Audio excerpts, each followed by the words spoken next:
Alright, so it's a bit of a rainy, miserable day here this morning, but we got a job to do.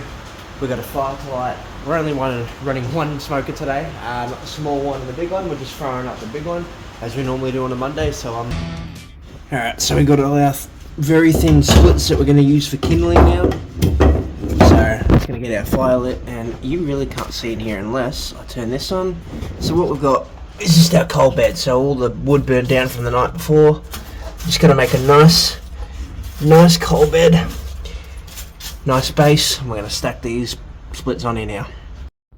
Alright, stacked up. It's a bit of a wonky one, but we'll make it work. Fire lighters in. Alright, let it rip. Alright, so we can see we got a pretty good burn happening there. Our kindling splits are burning down.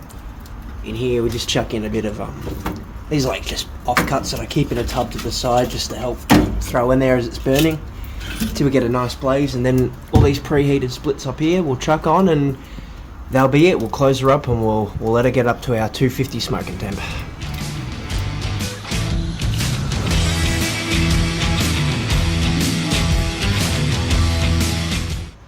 Fire's looking pretty sweet.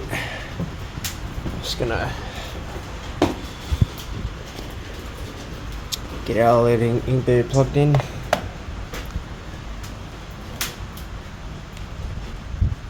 Alright, so 174 Fahrenheit.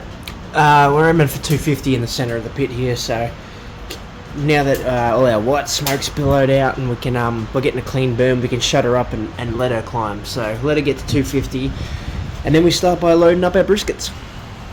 Alright, so we've just hit our 250 Fahrenheit mark. Pit's at a perfect temp. It's right where we want to be, so we're going to start loading up our briskets. Briskets are on. Time to get our beef ribs on now. Briskets and beef ribs have been on for about 45 minutes or so we're going to give them a bit of a spritz.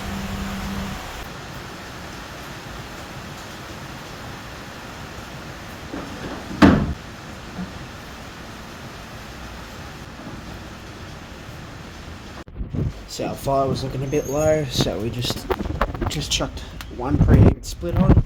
She's nice and hot, so she lights up straight away. Just grab our next ones that are preheating up on top there, and then they just get a bit more heat in here and dry out. So when you chuck it on, within a few seconds, it takes off like that one. Crank this door closed, and just keep an eye on that temperature. Obviously, because we've had the door closed on there, it's dropped down a bit, but that should start to shoot back up. And we'll get it settling at that 250 Fahrenheit again.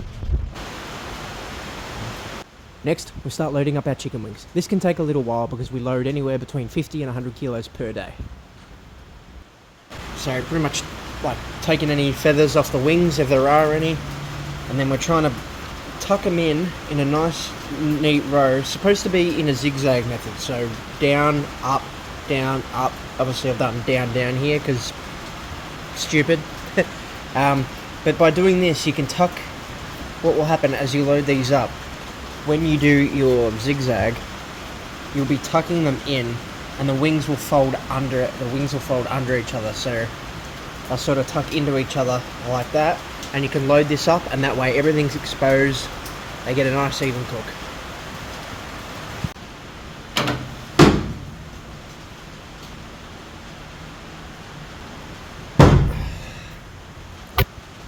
So, a bit of a light day today. Mondays are usually a bit of a prep day, so it's 6 to 8 brisket, 12 beef ribs normally, about 25 kilos of wings, and then we get things done like the annoying tasks, like the jalapeno poppers that take a few hours to prep.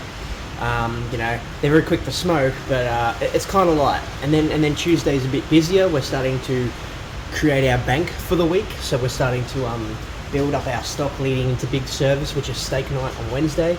So we're doing like picanha, resting it overnight. That gets done on a Tuesday. So it sort of progressively gets busier throughout the week, but very minimal on the smoke, hence why we're only running one smoker, not two on the Monday. Like I said, making rubs, creating the mix for the jalapeno poppers, which we'll get to soon, and just making sure we've got enough meats to cover there when we open up for the start of the week. So it's pretty cruisy. So Fire's starting to die down a bit there, so just get this one on. Because it's been preheating, that should light up real quick. Yeah, she's taken off already, beautiful. So now that everything's on the smoker and going smoothly, it's time to start our prep. So one of the biggest tasks for prep is our jalapeno poppers. Even a small amount takes a fair bit of time to slice, gut, take out all the seeds and pith, wrap in bacon, create the filling. The whole process is a bit lengthy, so we're going to get started. So our beef ribs are looking absolutely incredible. These bad boys are ready to wrap.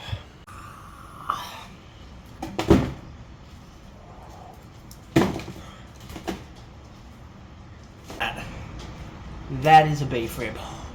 The bark, the bone protrusion, the colour. They're looking pretty good. Just get these back up on here on the smoker. We want to get those to around somewhere between 205 to 210 Fahrenheit internal. But most of all with beef ribs, you kind of like brisket, you just want them to be probe tender, like butter, all the way through. But they should at least be hovering around somewhere between that 205, 210 mark is usually like the sweet spot where they'll start to feel like that. So the good thing is once they're wrapped, they can touch, the bark's formed, so you can kind of pack them a bit tighter up here on the smoker, which means we don't need to put anything under there, so they're all on this top layer here. So yeah, it's pretty good. The beef ribs are wrapped. We want to check out our briskets, and they're looking pretty sexy. So due for another spritz, and it's currently almost 2 p.m. These are probably going to be ready to wrap with tallow and ride out the rest of the cook in maybe another couple hours. Definitely that one. Look how juicy that one is. It's looking good. It's getting a bit dried out on the end there, but what we'll do now is we'll rotate these. So I think this one here is the furthest away. We'll probably switch it with that one over there. These two are fine here. They're rotting out. You get a good amount of heat over here. It's just a bit of a cold spot in this corner. But spritzy. Looking real good. And pretty nice. Now you don't really need to spray them, but it just stops them from sticking together. Getting them off the grate and drying out a little too much. So I like to give them a bit of a spritz. But they're looking good. Okay, so what you probably won't see in this little series I'm doing is the sausage smoker get loaded up or turned on. We just don't really do that on a Monday and a Tuesday, and the reality is it just gets too busy for me to get content once we get into the week. So you're kind of getting Monday, super light day. As far as the briskets, beef ribs and pork ribs for tomorrow, I may get the pork racks prepped today for tomorrow, but the PM shift is going to get the pork rack done. So I'll do another shoot for tomorrow for the second episode where you guys will see me load up the pork ribs, wrapping the pork ribs. So getting the picanha for steak night on, things like that. Still a little bit light, but once Wednesday to Friday hits, this smoker and our other little one down there are loaded.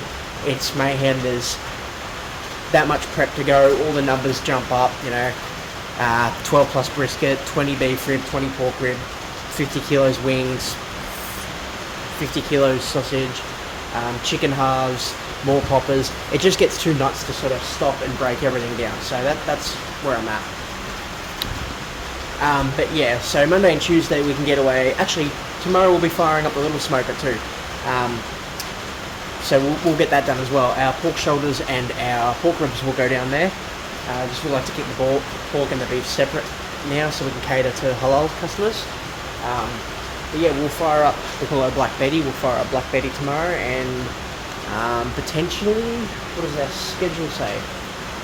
Sausage smoker won't be loaded up tomorrow, that will happen Wednesday, so, but yeah, you'll see the load up look a little bit different tomorrow, and the process look a little bit different. Still probably won't be any brisket or beef rib prep, maybe some beef rib prep. There won't be any pork prep tomorrow, in the AM shift. But I'll get the content I can, so hopefully between today and tomorrow you'll at least get a little bit of a broad covering of what we cover here in the AM shift as a Pitmaster. Thanks for watching, guys. Cheers.